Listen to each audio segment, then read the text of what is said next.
से कुछ इम्यूनिटी वाले लोगों को उठाकर ट्रेन में लेके जा रहा होता है और ब्रेंडा और जॉर्ज ट्रेन को चेस कर रहे होते हैं और इंजन ड्राइवर्स को शूट करते हैं।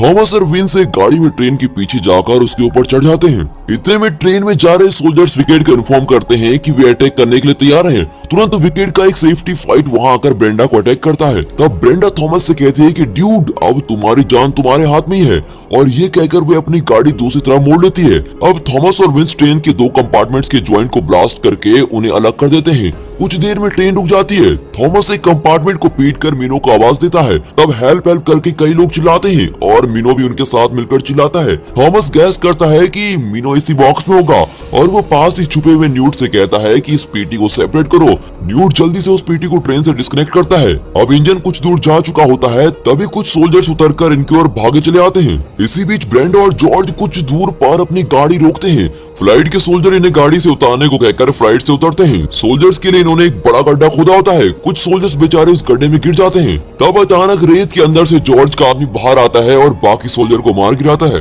यहाँ थॉमस की टीम सोल्जर के साथ गन फाइट कर रही होती है। सोल्जर के आने से पहले ही न्यूट कनेक्शन कट कर देता है और सब कंटेनर के ऊपर लेटकर अपनी शूटिंग जारी रखता है। ऐन वक्त पर ब्रेंडा और जॉर्ज अपनी फ्लाइट लेकर वहां आते हैं। नीचे इन लोगों ने ऑलरेडी कंटेनर को तगड़ी रस्सियों से बांध दिया होता है। ब्रेंडा की फ्लाइट से एक हुक नीचे आता है और ये लोग उसे रस्सी में फिक्स कर देते हैं। देखते देखते फ्लाइट पूरे कंटेनर को उठाकर सोल्जर की आंखों के सामने से वहां से निकल जाती है और इस शॉट के साथ मूवी का टाइटल द डेथ क्योर डालकर मूवी शुरू होती है। अब थॉमस कंटेनर खोलकर मीनो को ढूंढता है, पर मीनो अंदर होता ही नहीं। ये लोग गलत कंटेनर को उठा के लेके आए थे। मीनो को वहां न पाकर थॉमस एकदम उदास हो जाता है। फिर वे सब एक पोर्ट में सुरक्षित पहुंच जाते हैं। विंस सबसे कहता है कि विकेट अब भी हमारा पीछा कर रहा है। इससे पहले कि वे हमें पकड़ ले, हमें इस आइलैंड से जाना होगा जहाँ विकेट और ज़ॉम्बी ना पहुंचे। पर थॉमस उसकी बात पर ध्यान नहीं देता क्योंकि उसे मीनो की फिक्र हो रही होती है। उसके बिना वो कहीं नहीं जाना चाहता था। वो चुपचाप एक और चले आता है। एरिस को बहुत चोट आई होती है। सब पूछते हैं कि तुम्हारे अकेले को इतनी चोट कैसे आ गई। वो कहता है कि मैंने बचने की कोशिश की थी, बदले में सोल्जर ने मेरा मुंह तोड़ दिया और मुझे बांध कर रखा। थॉमस एरिस से मीनो के बारे में पूछता है। एरिस कहता है कि मीनो दूसरी पेटी में था। थॉमस कहता है पर वे उसे कहाँ ले गए होंगे। एरिस कहता है कि वे लोग उसे किसी सिटी में लेके जाने वाले हैं। फिर थॉमस मैप निकालता है और ट्रेन के रास्ते को मार्क करता है। फिर वो एक जगह पर सर्कल करके कहता है कि वे मीनो को इसी सिटी में ले गए होंगे। वो विंस से रिक्वेस्ट करता है कि मुझे थोड़ा टाइम दो, मैं जल्दी मीनो को लेके आऊंगा, फिर हम सब मिलकर उस आइलैंड में चले जाएंगे। विंस कहता है कि बहुत देर रुकना सेफ नहीं होगा। अगर विकेट यहाँ भी पहुंच गया तो इन लोगों को हम बचा नहीं पाएंगे। इतना ही नहीं, वो सिटी कहाँ है और कैसी जगह पर है हम कुछ नहीं जानते, और वहाँ तुम जाओगे कैसे। तब जॉर्ज आकर कहता है कि मैं वहाँ बहुत पहले गया था, लेकिन मैं वो जगह जानता हूँ। एक मीनो को बचाने के लिए इतने लोगों की जिंदगी खतरे में डालना विंस को ठीक नहीं लगता, इसलिए वो थॉमस को जाने से मना करता है। तभी वॉकी टॉकी से आवाज आती है जो इन्होंने हेलीकॉप्टर से उठाए थे। विकेट के आदमी इनके सेक्टर की ओर आ रहे होते हैं। तब विंस पावर ऑफ कर देता है और सब एक जगह छुप जाते हैं। ये सब देखकर थॉमस समझ जाता है कि यहाँ रहना बिल्कुल भी सेफ नहीं। उस रात ही थॉमस अपना बैग लेकर वहाँ से निकलता है। वो मीनो के लिए दूसरे को खतरे में नहीं डालना चाहता और इसीलिए वो अकेले जाने का फैसला करता है। पर न्यूट और फ्रेफन उसे अकेले नहीं छोड़ना चाहते। फिर तीनों एक गाड़ी में वहाँ से निकल जाते हैं। वहाँ मीनो होश में आ रहा होता है। वो उठकर देखता है कि वो एक मेज के अंदर है। वो घबरा जाता है कि विकेट ने उसे फिर से किसी मेज में डाल दिया है। वो चारों ओर देखता है। तभी एक छोटा लड़का उसे देखकर एक टेंट के अंदर भागता है। मीनो उसका पीछा करते हुए टेंट के अंदर जाता है, पर अब वो एक टनल के अंदर घुस जाता है। मीनो का सर चकराने लगता है।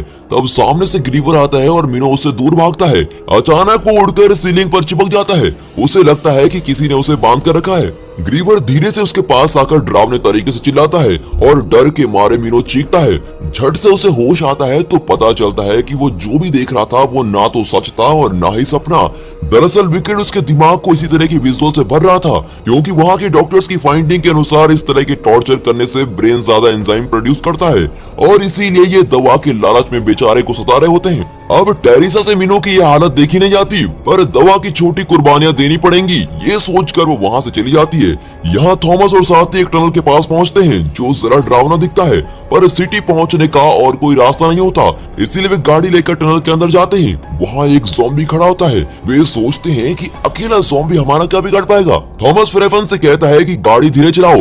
इतने में कई ज़ॉम्बीज गाड़ी के पीछे आने लगते हैं और फ्रेफन गाड़ी तेज चलाता है। इतने में एक ज़ॉम्बी गाड़ी के बोनट पर आकर गिरकर विंडशील्ड तोड़ने लगता है। फ्रेफन गाड़ी को जिगजैग दौड़ाकर ज़ॉम्बी को गिरा देता है, पर उसका कंट्रोल मिस हो जाता है और गाड़ी गाड़ी उलट पुलट हो जाती है। तीनों बाहर आते हैं तो और भी कई ज़ॉम्बी उनके पीछे पड़ जाते हैं। वो जगह ज़ॉम्बी से भर गई होती है। फ्रैपर उन्हें शूट करता है पर बुलेट जल्दी खत्म हो जाते हैं। उन्हें मौत दिखाई देती है, पर तभी ब्रेंडा और जॉर्ज की जीप बिजली की तरह आती है और वे थॉमस की टीम को बचा लेते हैं। ब्रेंडा थॉमस को देखती है, लेकिन थॉमस सॉरी कहने के बजाय ये कहता है कि मैं तुम्हें मुसीबत में नहीं डालना चाहता, इसलिए मैं बिना बताए चला गया। ब्रेंडा नजरें नहीं हटाती। फ्रैफन कहता है अबे ट्यूबलाइट, वो हमसे कुछ और ही सुनना चाहती है।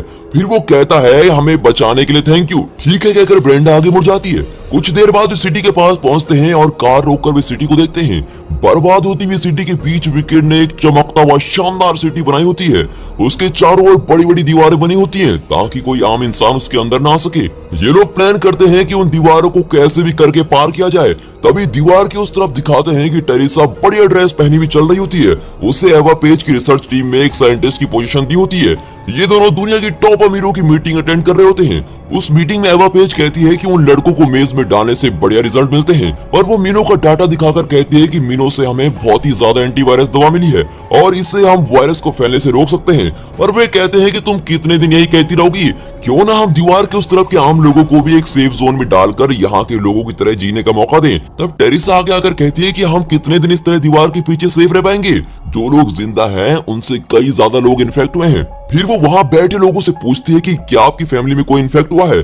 तब एक औरत हाँ में जवाब देती है। टेरेसा कहती है कि सोचिए, अगर आपकी उस फैमिली मेंबर को इन्फेक्शन की दवा मिल जाए और जीने का एक और मौका मिल जाए तो आप कैसा फील करेंगी। इस तरह वो उन्हें कन्विंस करती है। फिर वो कहती है कि हम लोगों ने कई मुसीबतों का सामना करके और कई लोगों को खोकर ये दवा बनाई है। इस स्टेज पर अगर रिसर्च रोक दी जाए तो उन लोगों की मौत बेकार हो जाएगी। ये सुनकर उन लोगों की बोलती बंद हो जाती है। अब मीटिंग के बाद एवा पेज टेरेसा को शाबाशी देती है कि तुमने बहुत अच्छा काम किया। टेरेसा को थॉमस की याद में उदास देखकर एवा कहती है कि तुम चाहो तो मैं तुम्हारी मेमोरी से थॉमस का नाम निकाल सकती हूँ। टेरेसा मना कर देती है और कहती है कि अगर मैं दवा बनाने में सक्सेसफुल रही तो थॉमस मुझे जरूर माफ कर देगा। टेरेसा के लिए थॉमस और उसके फ्रेंड से ज्यादा इंपॉर्टेंट ये दवाई होती है। यहाँ थॉमस और साथी सिटी की दीवार के पास आते हैं। वहाँ आम जनता प्रोटेस्ट कर रही होती है कि हमें भी अंदर जाने दो। तभी एक वैन में गन हाथ में लिए कई लोग जा रहे होते हैं। उनमें मास्क पहना हुआ आदमी थॉमस को घूरता हुआ जाता है। थॉमस भी उसे देखता है। वो वहाँ प्रोटेस्ट कर रहे लोगों के बीच घुसकर अंदर जाने का रास्ता ढूंढता है। क्योंकि ये विकेट की जगह है इसीलिए वहाँ का ड्रोन थॉमस का बारकोड रीड कर लेता है। जैनसन को तुरंत पता चल जाता है कि थॉमस दीवार के पास ही खड़ा है। वो अपने सोल्जर से थॉमस को शूट करने को कहता है। सोल्जर बड़ी गन से शूट करते हैं। थॉमस और साथी वहाँ से भागते हैं। इतने में मास्क वाला आदमी उन्हें वैन के अंदर धकेलकर दूसरी जगह लेके जाता है। वहाँ पहुंचकर मास्क वाला कहता है कि हम सब एक टीम को बिलोंग करते हैं। थॉमस उनका नाम पूछता है। वो अपना मास्क निकालता है और वो कोई और नहीं, गैली है। सब चौंक जाते हैं क्योंकि गैली को फर्स्ट पार्ट में ही मीनो ने मार दिया था। थॉमस को उस पर बहुत गुस्सा आता है क्योंकि उसने चक को शूट कर दिया था। वो गैली को पीटने लगता है। सब थॉमस को रोक लेते हैं और गैली से पूछते हैं कि हम सब ने तो तुम्हें मरते देखा था, तुम जिंदा कैसे हो गए। गैली कहता है कि तुम्हारे जाने के बाद एक ग्रुप मुझे उठा ले गई क्योंकि मेरे पास इम्यूनिटी है। वो छोड़ो, तुम यहाँ क्या कर रहे हो। थॉमस कहता है कि विकेट ने मीनो को पकड़ लिया है और उसे बचाने के लिए हमें उस सिटी के अंदर जाना होगा। गैली कहता है तो तुम मेरे साथ चलो, और ये कहकर वे अपने ग्रुप लीडर के पास लेके जाता है जो बहुत ही डरावना दिखता है। उसका नाम लॉरेंस है। वो इन्फेक्ट हो गया होता है और उस पर जहरीला पौधा पनप रहा होता है। इस वजह से वो लगातार अपने शरीर में एक दवा चला रहा होता है। वो कहता है कि मैं तुम्हें सिटी के अंदर लेके जाऊंगा, पर इससे मुझे क्या फायदा होगा। थॉमस कहता है कि हम दोनों को जिसकी जरूरत है वो विकेट के पास है। अगर तुम मुझे सिटी के अंदर ले गए तो मैं वहां से तुम्हारी दवा ला सकता हूँ। इस पर वो कहता है कि दवा तो मुझे आसानी से मिल जाएगी, मैं विकेट का सिस्टम हैक करना चाहता हूँ। थॉमस मान जाता है। गैरी थॉमस और न्यूट को एक सीक्रेट टनल से सिटी के अंदर जाने को कहता है। वहाँ टेरेसा एक छोटी बच्ची को वही दवा देती है जो उसने मीनो के शरीर से निकाली थी। दवा देते ही वो लड़की धीरे धीरे ज़ॉम्बी से इंसान बनने लगती है। अब दवा का रिजल्ट देखकर टेरेसा खुश हो जाती है और उस लड़की से बातें करने लगती है। कमरे के बाहर एवा पेज और जैनसन ये दृश्य देख रहे होते हैं। जैनसन कहता है कि थॉमस सिटी के बाहर है, क्या ये बात मैं टेरेसा को बताऊं।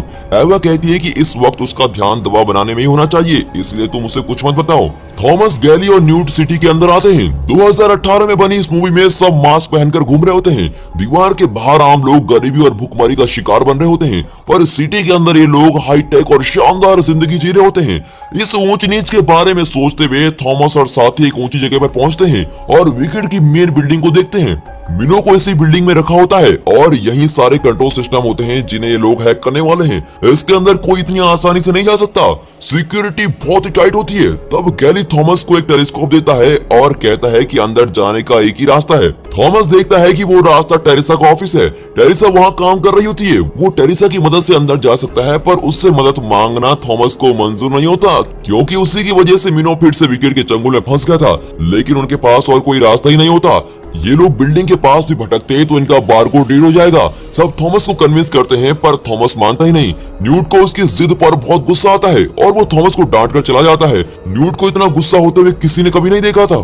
थॉमस उसके पीछे जाता है और उससे बात करता है। न्यूट अपने शरीर से कुछ निशान दिखाकर कहता है कि टनल में मैं भी ज़ॉम्बी से इन्फेक्ट हो गया था और मेरे अंदर वायरस तेजी से फैल रहा है, पर तुम मेरी फिक्र मत करो, हम किसी तरह मीनो को बचाना है। वहाँ टेरेसा मीनो को एक कमरे में बुलाकर कहते हैं कि तुम्हारे शरीर के एंजाइम से हमने एक छोटी बच्ची की जान बचाई है।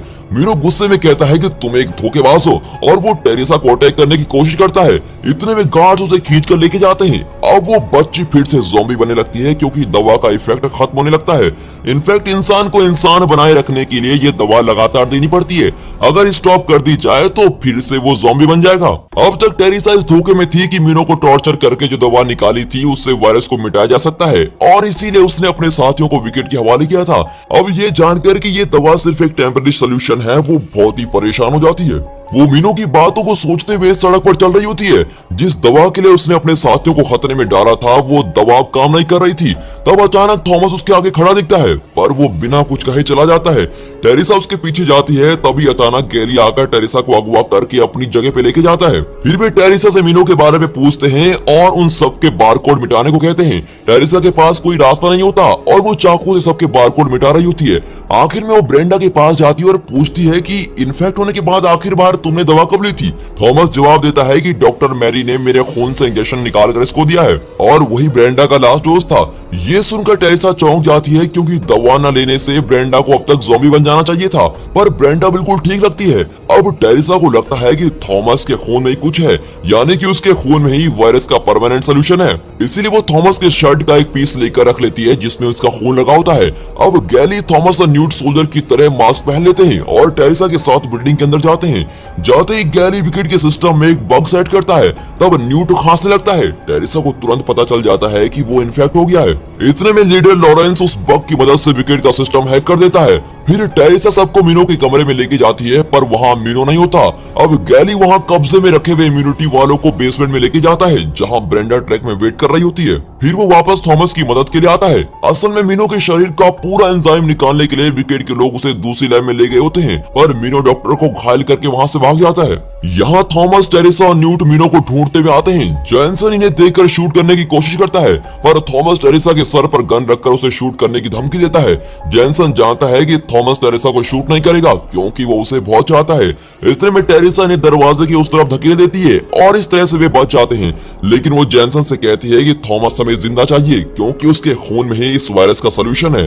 अब यहाँ भागते भागते थॉमस मीनो को देख लेता है। अब तीनों जैनसन से बचकर एक कमरे में छुप जाते हैं। जैनसन दरवाजा तोड़कर अंदर आता है। इतने में तीनों वहाँ के ग्लास तोड़कर नीचे पानी में कूद जाते हैं, पर नीचे कुछ गार्ड्स उन पर गोली चला लेते हैं। तभी अचानक उनमें से एक गार्ड दूसरे गार्ड को शूट कर देता है। वो गार्ड अपना गैली होता है। गैली को देखकर मीनो बिल्कुल चौंक जाता है।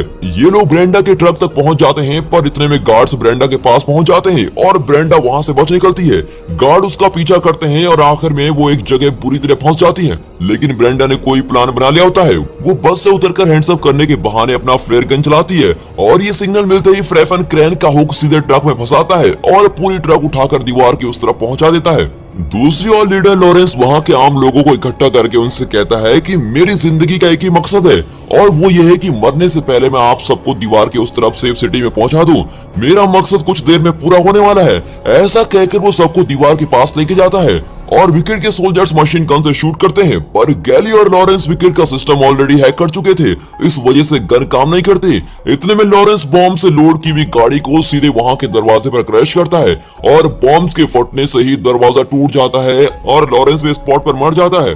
अब सब लोग दीवार के अंदर एंटर करते हैं। गार्ड्स उन्हें रोकने की कोशिश करते हैं और वहाँ एकदम भगदड़ मच जाती है। न्यूट पूरा इन्फेक्ट हो चुका होता है और ज़ॉम्बी बन रहा होता है। गैली और मीनो ब्रेंडा से कहते हैं कि थॉमस के खून से बनी एक और दवा थी, हम उसे लेकर आते हैं। उनके जाने के बाद न्यूट अपनी तावीजें निकाल कर दे देता है। अब वो पूरा ज़ॉम्बी बन गया होता है। लैब में थॉमस का खून टेस्ट करके टेरेसा पता लगाती है कि उसके खून में वायरस को पूरी तरह मिटाने की क्षमता है। फिर वो माइक में थॉमस को इन्फॉर्म करती है कि न्यूट को मेरे पास ले आओ, तुम्हारे खून से उसे ठीक किया जा सकता है।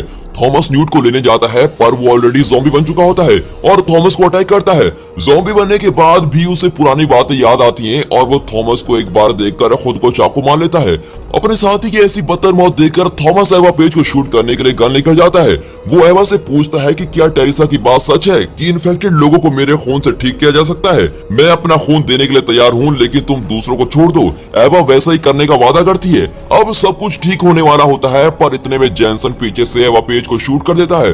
फिर वो थॉमस को बेहोशी का इंजेक्शन देकर लैब के अंदर लेके जाता है। टेरिसा थॉमस के खून से दवा बनाना शुरू करती है। थॉमस जेनसन से पूछता है कि तुमने मुझे क्यों नहीं मारा।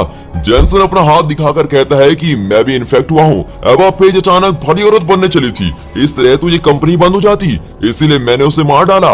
अब मैं तुम्हें इतना टॉर्चर करूंगा कि तुम्हें कोमा में जाना होगा। फिर मैं तुम्हारे शरीर से ज्यादा दवा निकालूंगा और दुनिया के टॉप अमीर लोगों को तगड़े मुनाफे पर बेचूंगा। फिर वो थॉमस के खून से बने इंजेक्शन खुद को लगाने वाला होता है।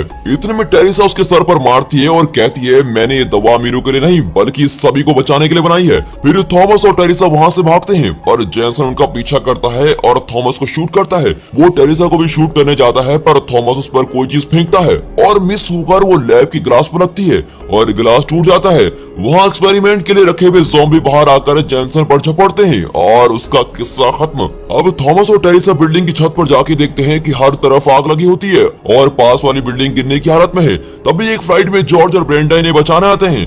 थॉमस किसी तरह फ्लाइट में चढ़ जाता है, लेकिन टेरिसा के चढ़ने से पहले ही पास की बिल्डिंग इस बिल्डिंग पर गिर जाती है और टेरिसा दोनों के बीच गिरकर मर जाती है। उसे खोकर थॉमस को गहरा सदमा पहुंचता है और वो बेहोश हो जाता है। अब दिखाते हैं कि विंस एक शिप में इम्यूनिटी वाले कुछ लोगों को किसी आइलैंड पर लेके जाता है। वे वहाँ वायरस से आजाद एक नई जिंदगी की शुरुआत करते हैं। थॉमस की हालत अब बेहतर होती है और वो न्यूट की दी हुई ताबीज खोलकर देखता है। उसमें न्यूट का एक लेटर होता है जिसमें उसने भावुक होकर कुछ लिखा होता है, थॉमस तुम जैसा दोस्त मुझे मिला यही मेरे लिए बहुत है। और पूरा लेटर पढ़कर थॉमस बहुत ही इमोशनल हो जाता है। अगली सुबह वो उसे शिप को देखता हुआ खड़ा रहता है। उसके मन में यही चल रहा होता है कि न्यूट को तो मैं बचा नहीं सका पर न्यूट जैसे कई लोगों को मैं अपने खून से बचाऊंगा। और इसी शॉट के साथ मेज रनर मूवी की सीरीज यहाँ पर खत्म होती है। वेल दोस्तों, ये सीरीज आपको कैसी लगी कमेंट सेक्शन में हमें जरूर बताइएगा।